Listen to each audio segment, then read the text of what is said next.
The fluorescent lights buzzed overhead, flickering like they couldn't decide whether to die or stay alive.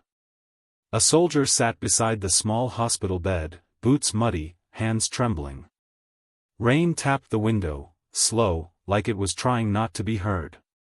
The girl looked up at him, eyes wide but hollow, her voice barely a breath. "Why didn't you save me too?" He blinked. In his pocket, a photograph crinkled. 2 girls. 1 missing. Outside, thunder growled low, but inside, silence screamed. He reached for her hand, but she was already pulling away. Smoke curled against the breaking dawn as the last of the walls gave way. The air was thick with ash, and something else, grief you could almost taste. The soldier moved through the rubble like a shadow, methodical, boots crunching over broken tiles and glass. Clear to the left, someone shouted. "Nothing here," came another voice. He ignored them. Something had drawn him toward the far end of the collapsed school. Maybe it was instinct. Maybe it was guilt disguised as duty. Then, a muffled cough. Faint. Like someone trying not to cry. He dropped to his knees, hands tearing at plaster and splinters. "Over here," he yelled, voice cracking. Underneath a splintered desk and a crushed beam, he found her. Small. Dust-covered. Eyes open, but unblinking. Her lips trembled. No tears. No sound. Just the faintest curl of her fingers around a crumpled piece of paper. He lifted her out slowly, wrapping her in his jacket, feeling how light she was. Too light, like she'd stopped growing long ago. She didn't scream. She didn't ask. She just looked at him like she wasn't sure if he was real. The medics took her. Oxygen, for blanket. But she never let go of the paper. Later, someone snapped a photo, him standing near the ambulance, dirt on his face, eyes haunted, the girl in the stretcher. By noon, the image was everywhere. Hero soldier saves survivor. Headlines. Applause. Offers for interviews. But he didn't feel like a hero. He sat on the back of the transport truck, staring at his hands. Dust settled in his palms like old regrets. One of the nurses approached him. "She hasn't spoken. She just keeps holding that drawing." He nodded and stepped into the quiet tent where she lay. She looked at him without blinking. Gently, he knelt beside her and held out his hand. "Hey there," he whispered. "You're safe now." She didn't move. He glanced at the paper she was gripping, smudged lines, crayon colors. 2 girls holding hands. One in a yellow dress, one in blue. He pointed to the girl in yellow. "Is that you?" She looked away. Silence. Then a whisper. So soft he almost missed it. She was hiding in the library. His chest tightened. Who was? No answer. He sat beside her for an hour, watching the rain pool outside the tent, trying to remember every detail of the collapse, every scream, every silence. And then he realized. He couldn't. There was a scream he hadn't followed. A shadow he hadn't checked. He shook the thought away. Maybe she's confused, one of the medics offered. Kids sometimes create imaginary friends in trauma. But that night, as he tried to sleep, the drawing haunted him. 2 girls. 2 lives. 1 rescue. And a silence that didn't feel imaginary at all. The recovery tent hummed with quiet chaos, beeping monitors, nurses' soft footsteps, whispered updates passed like secrets. He sat by her cot again. She hadn't moved much since the night they pulled her out. Just curled under a thin blanket, eyes open, watching the ceiling as if trying to see through it. He brought her a juice box. She didn't touch it. The drawing lay folded at her side. Faded crayon streaks now wrinkled like forgotten truth. "Still won't eat?" he asked a nurse. She shook her head. Not even water. She speaks, barely. He tried again. This girl in yellow. That's you, right? She blinked. Slowly. Then, her finger lifted and tapped the other girl. Blue dress. The one who wasn't saved. My sister, she whispered. There it was. He straightened. What's her name? She didn't answer. He glanced down at the bracelet around her wrist. It read. Evacuee 3198, Emily T. He scribbled it down. He left the tent and approached the rescue coordination trailer. Inside, a wall of names, pins, photos, the living, the missing, the dead. He searched, T. Taylor? Thompson? Torres? No match. No sibling listed. Only Emily. Back at the tent, he showed her a photo array of rescued children. Is your sister here? She shook her head. A single tear welled up, then stopped, like it had nowhere to go. Where was she? He asked. She tapped the drawing again. The library. He remembered the library, a half-collapsed wing they marked as unstable. He never went in. No one did. That night, he replayed the memory in his head. The scream. He'd heard it. Faint, through the wall. But someone had shouted, "Area's clear," and he'd moved on. His hand trembled as he reached into his coat pocket. The photo from the tent. He looked closer. Behind the desk where Emily had been found. A second lunchbox. Pink. Partially buried. His stomach turned. In the following days, Emily grew quieter. She watched him with the kind of eyes that didn't belong to children. Like she was older than him in ways he couldn't explain. Each night, she drew the same picture. Two girls. One always fainter than the other.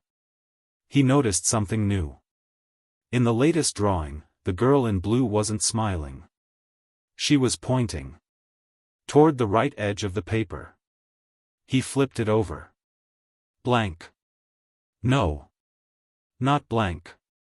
Tiny letters, barely visible, pressed into the paper like a secret carved with a fingernail. She said not to tell. He stared at it. The wind outside picked up. Something moved in the back of his mind, not a thought, but a realization. Not imaginary. Not trauma. Truth buried alive. Emily wasn't just remembering. She was warning him. The soldier sat alone in the dim light of the command trailer, the buzz of the generator low and constant. On the desk before him, mission reports lay scattered, smeared with dirt and sleep-deprived fingerprints. He flipped through the file from the school rescue. Section B cleared, no signs of life. Time stamped, 6:42 a.m. He paused. He was in Section B at 6:43. He remembered the voice in his earpiece. All clear. Move to Zone C. He had obeyed. And then, the scream. Barely audible, like wind caught in metal. He'd paused, looked toward the cracked library doors, half buried in beams. Another voice had barked, structural risk. Do not engage. So he hadn't. He moved on. Now, under the dull flickering light, his hand shook as he traced the black and white photo from the site, the one someone had taken as he exited with Emily in his arms. There it was again. The pink lunchbox. Barely visible behind the rubble. He couldn't breathe. Had he heard her? Had he left her? He pulled up the audio logs, hastily scanned through the static and clipped chatter. One fragment made his pulse skip. 6:46, somebody. Help, please. It wasn't clear. But it was real.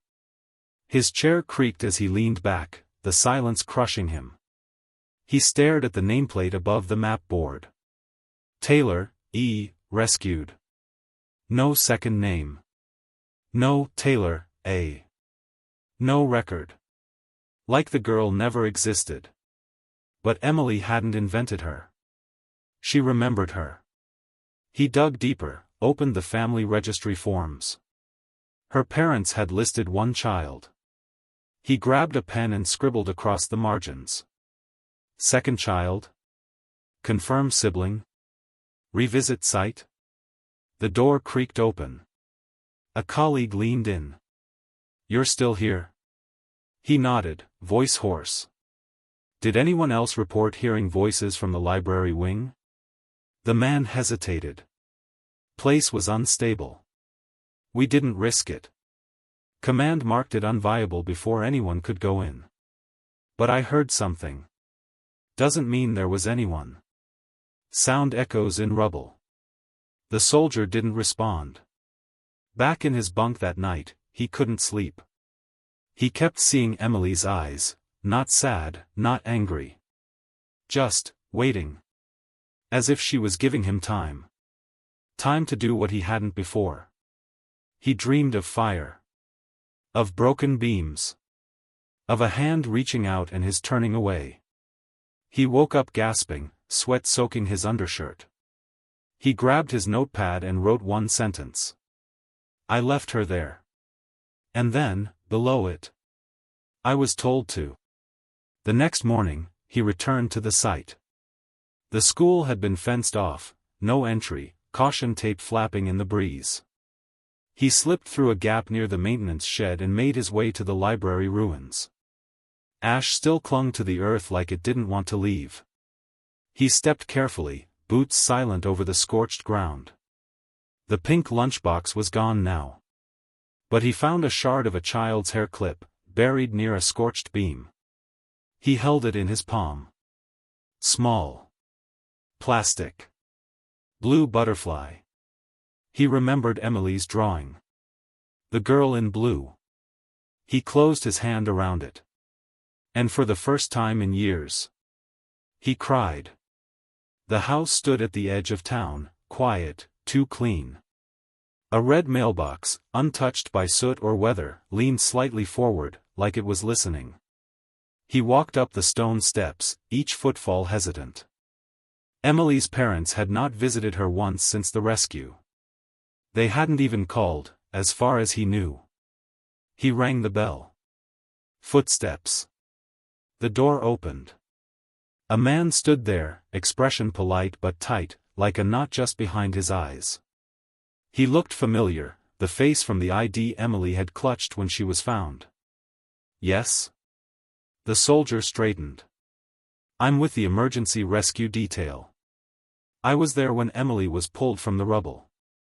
The man's eyes flickered. Oh. Yes. Thank you. No smile. No warmth. The mother appeared beside him, a silk robe wrapped tight around her. She looked past the soldier, not at him. We heard she's stable now. That's good, she said. He hesitated. Can I come in? Just have a few questions. A pause. Then a reluctant nod. Inside, the home was pristine, almost too pristine. No scattered toys, no signs of children. No framed pictures. Just silence. They sat in the living room. The air smelled faintly of lemon polish. He cleared his throat. I need to ask, Emily keeps mentioning a sister. A long silence. The father's jaw twitched. She's confused. Trauma, you know. Only child. The mother nodded. We've never had another. He studied their faces. Neither flinched. But neither blinked much, either. He reached into his folder and pulled out the drawing, Emily's. 2 girls, holding hands. One in yellow. One in blue. She draws this every night, he said quietly. The mother looked at it. Her lip quivered for just a moment. Then she looked away. Imaginary friends are common, she whispered. He didn't respond. Just let the silence stretch. The father shifted. Is that all? No, the soldier said gently. He reached into his coat and pulled out the item he'd recovered from the ruins, the blue butterfly hair clip. I found this near where we pulled her out. The mother froze. Her hand lifted slightly, then dropped into her lap. The father stood. This is over. You should leave. The soldier didn't move. Emily remembers more than you think. The man's voice sharpened. She's a child. You're reading into it. Then, from the hallway, a quiet shuffle. He turned. Emily stood there. No one had seen her come in. She wore a hospital hoodie too large for her small frame. She stared at her parents. Then walked over. Silently, she reached out and took the blue butterfly clip from the soldier's hand. She turned to her mother. And for the first time, she spoke without whispering. You said she was just tired. The words fell like stones. The mother's face crumbled. Her hands trembled. Emily, I didn't. But the girl had already turned away. She walked past her father, brushing lightly against him. She stopped. Lifted one finger. And tapped it once on his shoulder. A slow, deliberate beat. Then walked back to the soldier. Her small hand found his. And they left. No one tried to stop them. The wind rattled the sides of the tent that night, pulling at the fabric like something desperate to get in, or out. Emily sat on the edge of her cot, knees pulled to her chest, her small frame dwarfed by the oversized hoodie. The lights flickered, casting shifting shadows across her face. In her lap, a blank sheet of paper. Crayons scattered beside her like fallen soldiers. The soldier watched from the corner, arms folded, trying not to disturb her rhythm. She was drawing again. But something about this one felt different. He stepped closer. She didn't look up. A house took form. Crumbling roof. Tilted window. Two rectangles became windows. One was empty. The other. A face. A mouth, wide open. Not smiling. Screaming. The soldier crouched beside her, gently. Emily, who is that? She didn't answer. Just shaded darker. Pressed harder. The crayon snapped. She didn't blink. He looked closer. In the corner of the drawing, barely visible, she had scrawled 3 words. I heard her. The silence pressed down like weight. He took a slow breath. Emily, did you see her? That day? She looked up. Her eyes were full now, but dry. She nodded. She hid under the table, in the back, she whispered. She told me not to move. Said I had to stay still. Be quiet. The soldier's voice caught. And you left her there? I didn't want to. Her voice cracked. But I got scared. He looked at the drawing again. The face in the window, mouth open in agony, arms reaching. And something else. Above the window, faint but purposeful, a red mark. A cross. Not part of the house. Not part of the girl. A symbol. The rescue teams used red paint to mark searched buildings. He narrowed his eyes. They hadn't marked the library. But Emily's drawing showed it. She remembered. She had seen the red X painted on the building. Which meant the building was marked after the collapse. After she had been rescued. After her sister was gone. And someone had decided not to go back.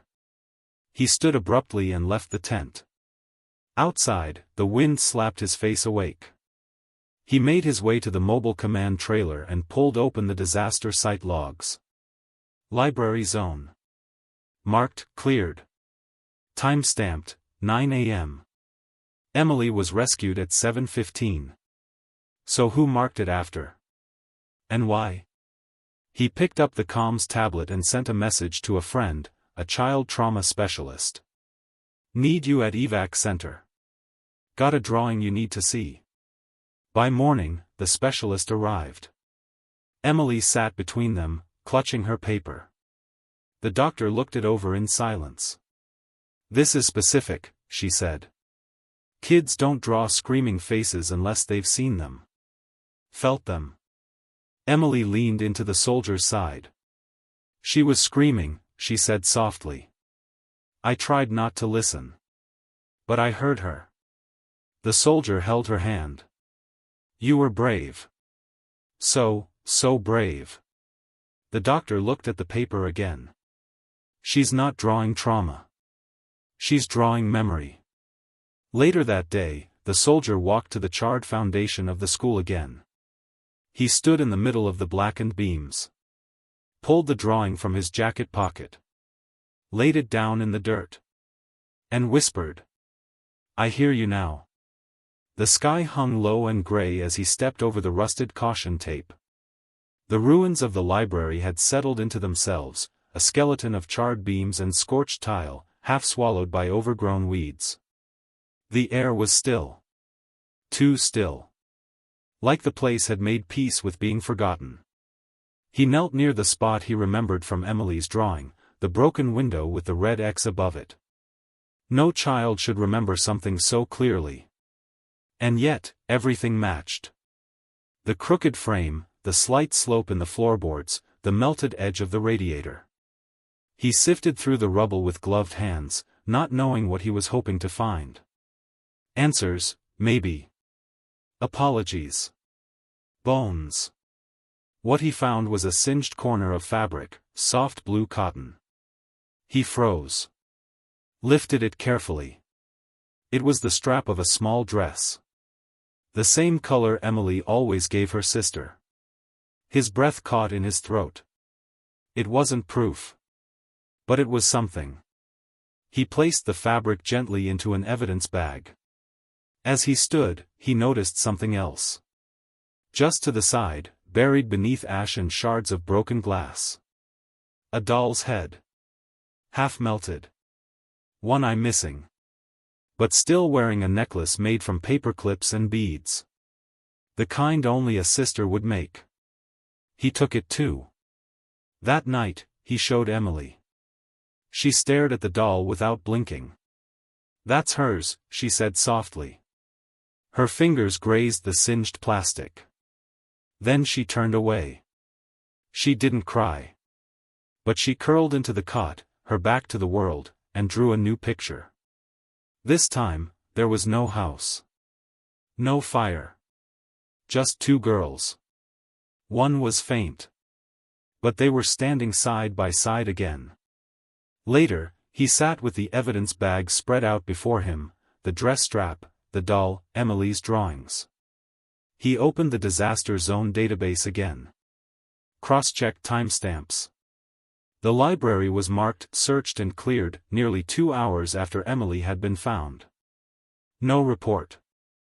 No entry log. No reason given. He filed a formal inquiry. No response. He escalated it to his superior. Let it go, they said.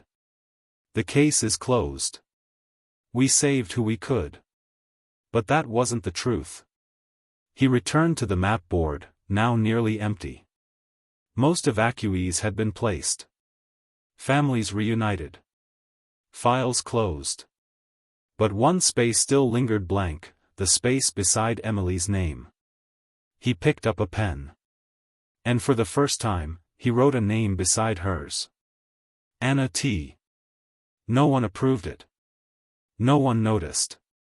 But he left it there anyway. Because someone had to remember her. Later that week, a call came from a supply technician. You filed for recovered materials from the school site? Yes. There's something you should see. He drove out to the recovery depot. Inside a box labeled, Discard, Library, they found a melted ID bracelet. Most of the print was gone. But one letter remained. Just one. A. He held it in his palm, closed his fist around it, and whispered. I won't forget again. The fluorescent lights of the command center buzzed like insects trapped in a jar. He sat at the database terminal, fingers hovering above the keyboard, unsure which question to ask first.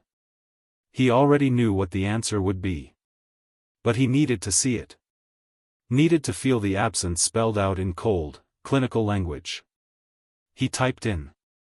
Taylor, Anna. No record found. He tried again. Family registrations. Emergency medical logs. Survivor interviews. Death certificates. Nothing. The space where her name should have lived was empty. As if someone had carved her out of the story. He leaned back. Emily's words echoed like thunder in a valley. She said not to tell. But Anna had been real. He'd seen her in Emily's eyes. He returned to the field report from the school rescue. Zone B, evacuee recovered, female, approximate 6YO. No others found. Logged by Team 4A. He paused. Team 4A had only one name on the signature line. His. But he never wrote that report. He hadn't filled out a single form that day.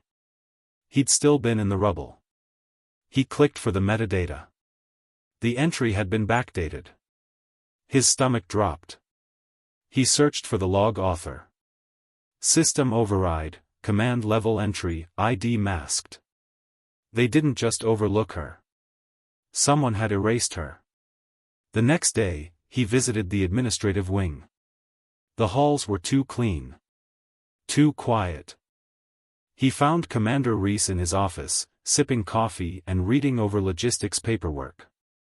Got a minute? Reese looked up. Sure, what's up? I found an altered report. One I supposedly wrote. A pause.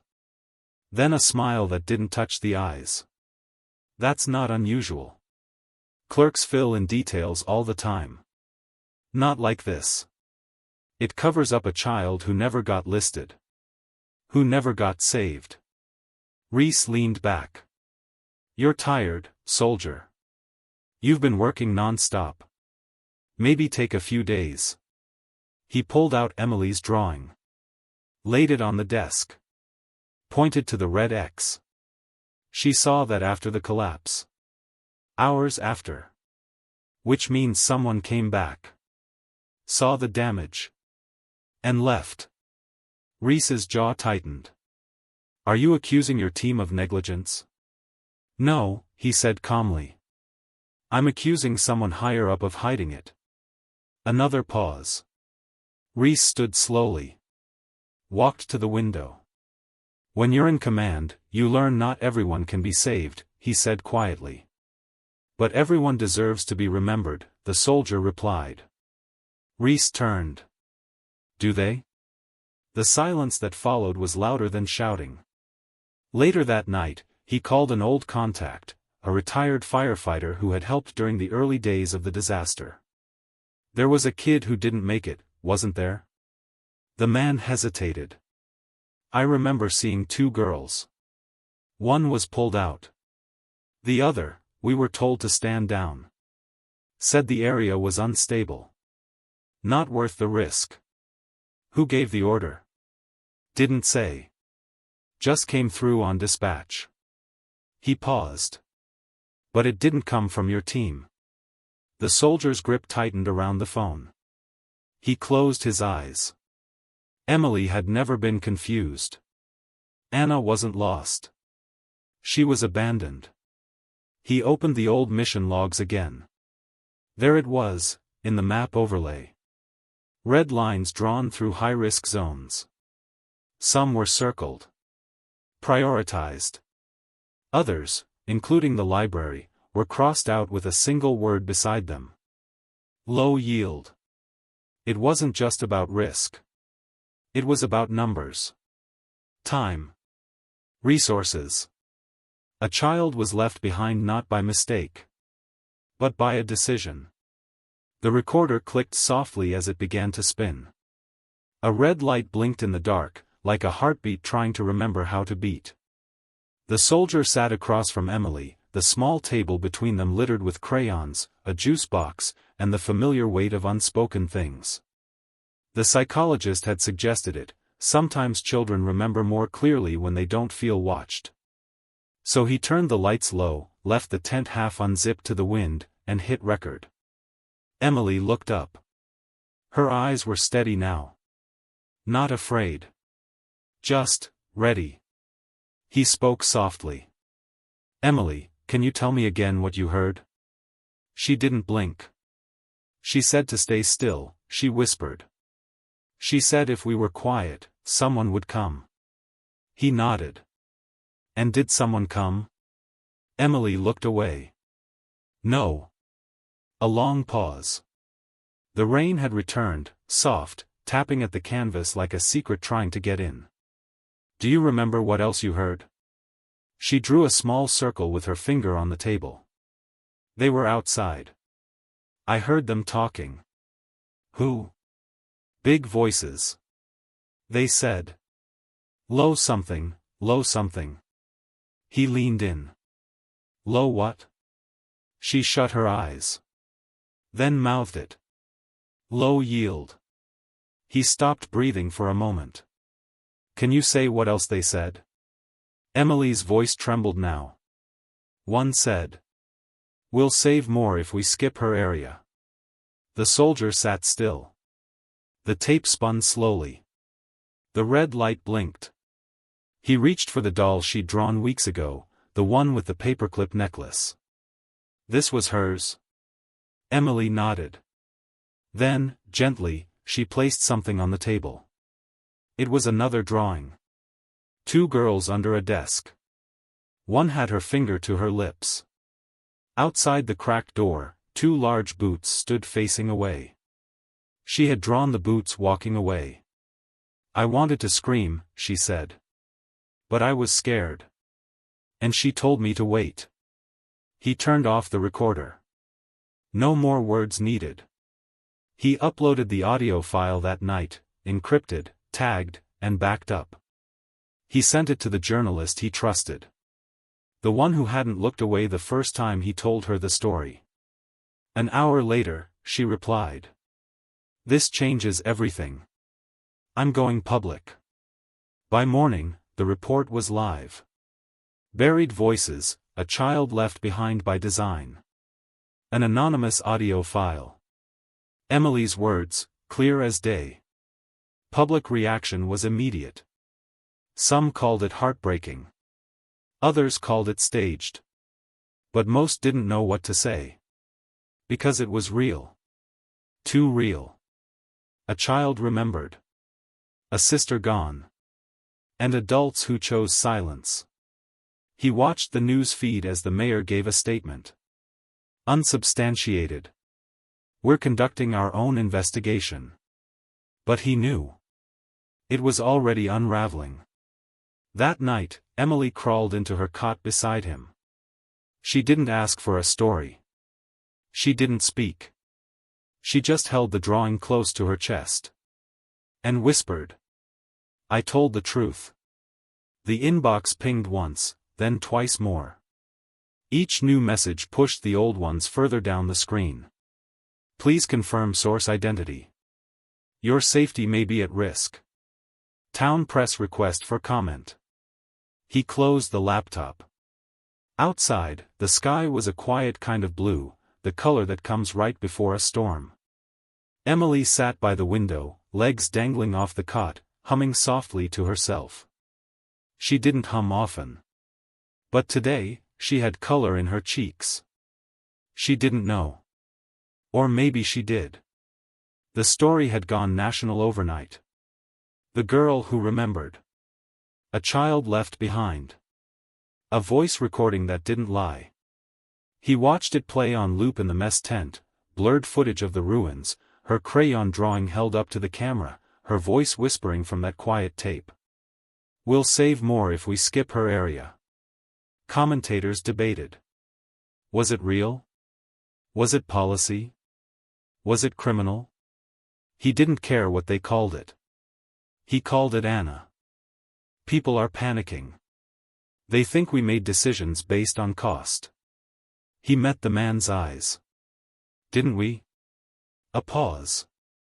You've overstepped. He shrugged. You're underreacting. You're off active duty. Indefinitely. He nodded, unsurprised. In the back of the tent, Emily's crayon drawings were still pinned to the board. He walked over, unpinned one, and folded it gently. It showed two girls again. But this time, they were holding hands on a hill, wind in their hair. A man stood behind them, arms open. It looked like a goodbye. He turned back. I'm not sorry. You should be, his supervisor said. This could cost people their careers. He stepped past him, toward the exit. And it cost her her life. That night, he walked Emily to the gate. Her new caseworker waited by the car. She was being moved, temporarily, while the investigation unfolded. He knelt beside her. You're gonna be somewhere safe now. With other kids. With people who care.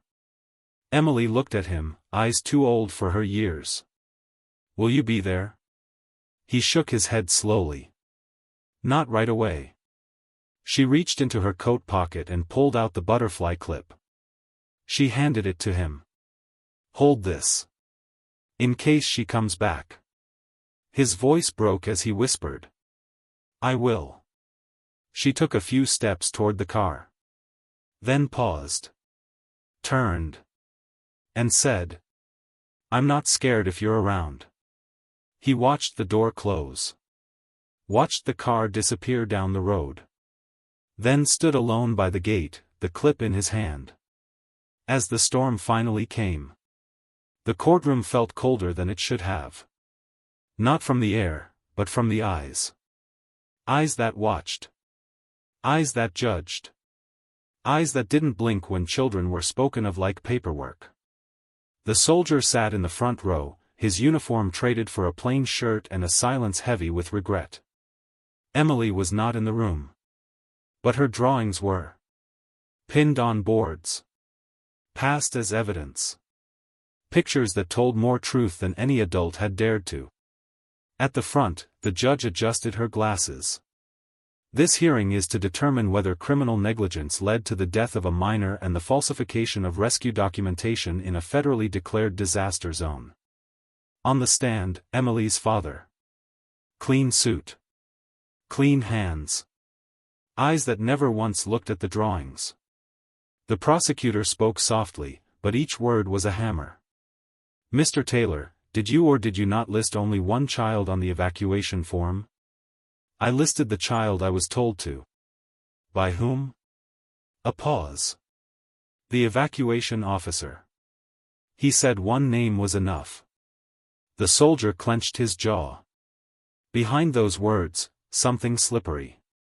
Is it true that you left the house before rescue teams arrived? A shrug. There was smoke. The road was flooding.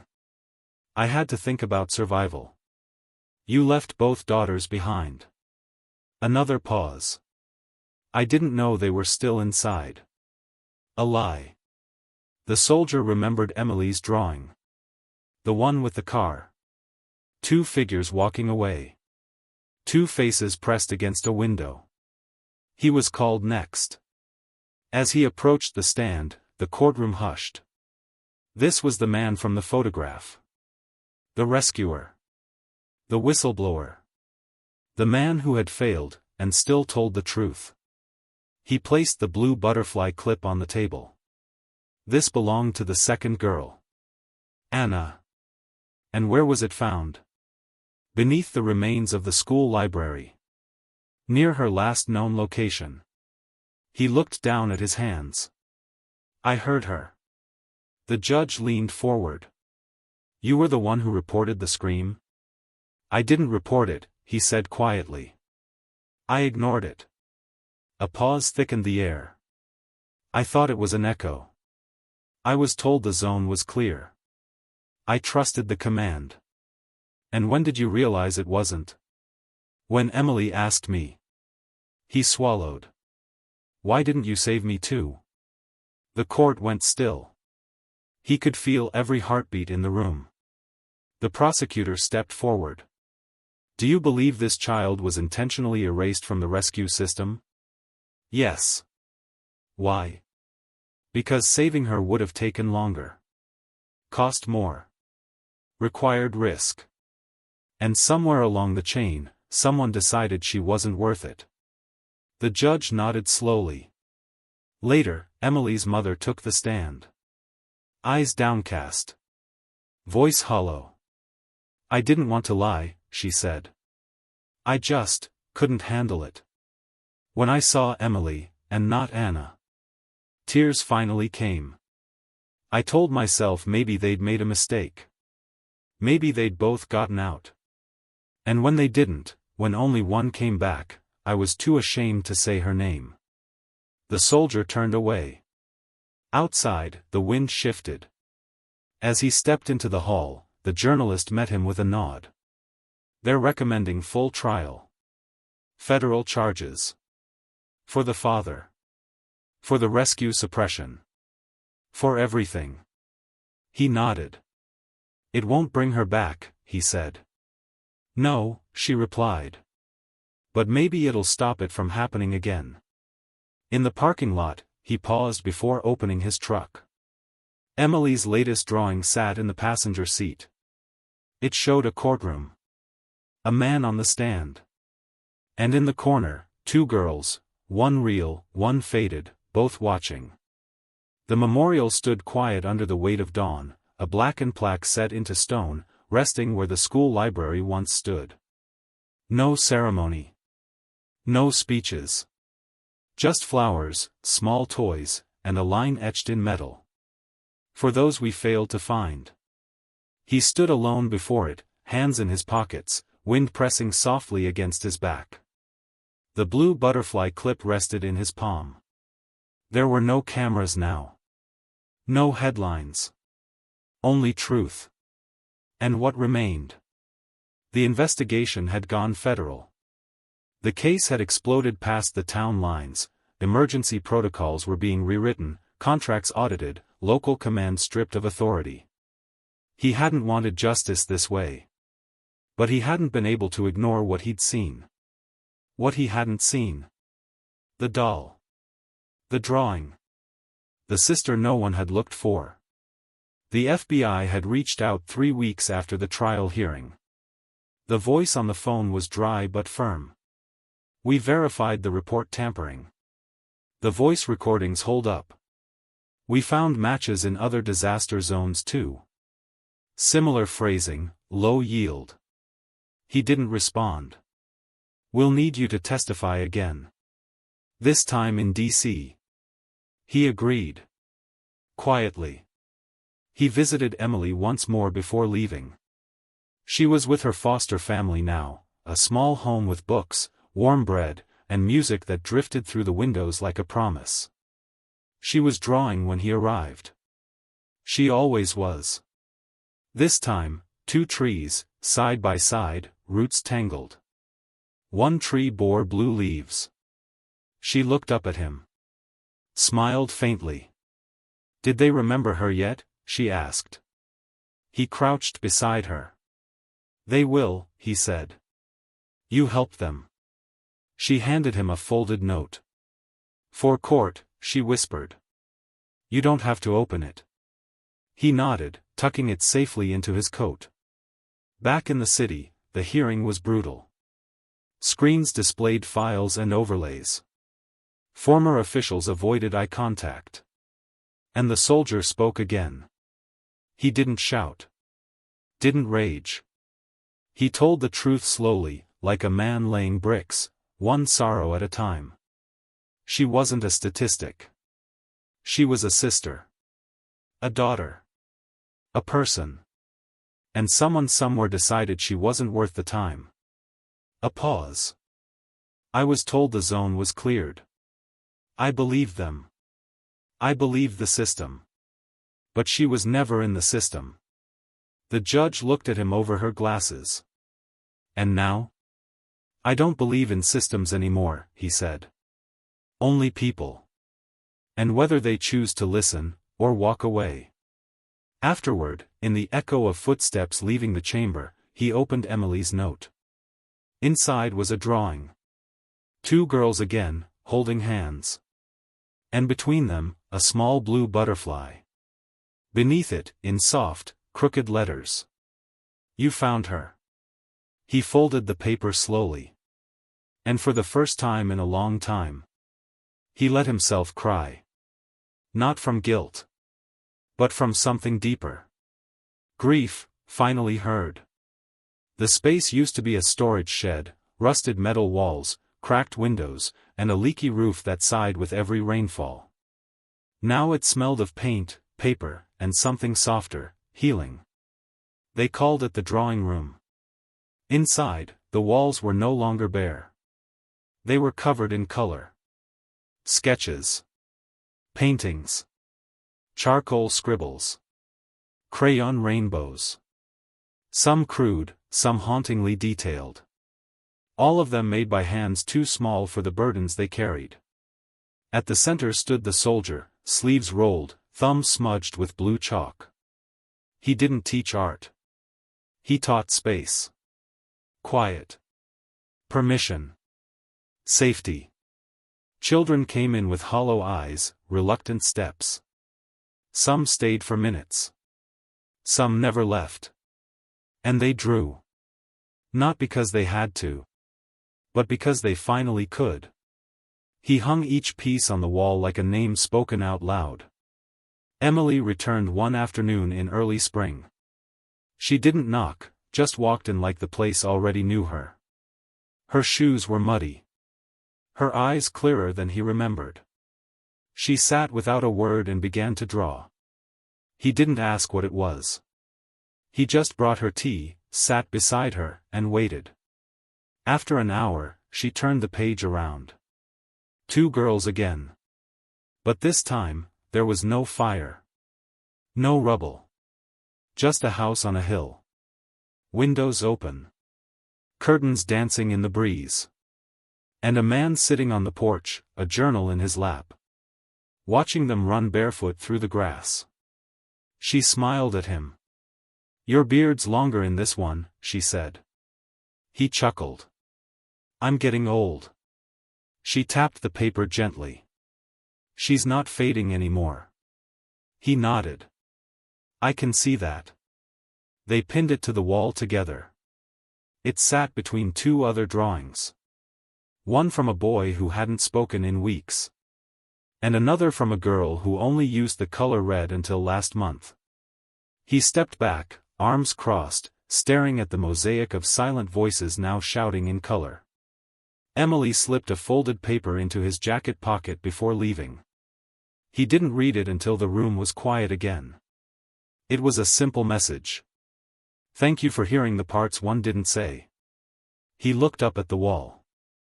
A child's picture can outlive a grave. Can outspeak a courtroom. Can outlast a lie. The school had been rebuilt in silence. No ribbon cuttings. No speeches.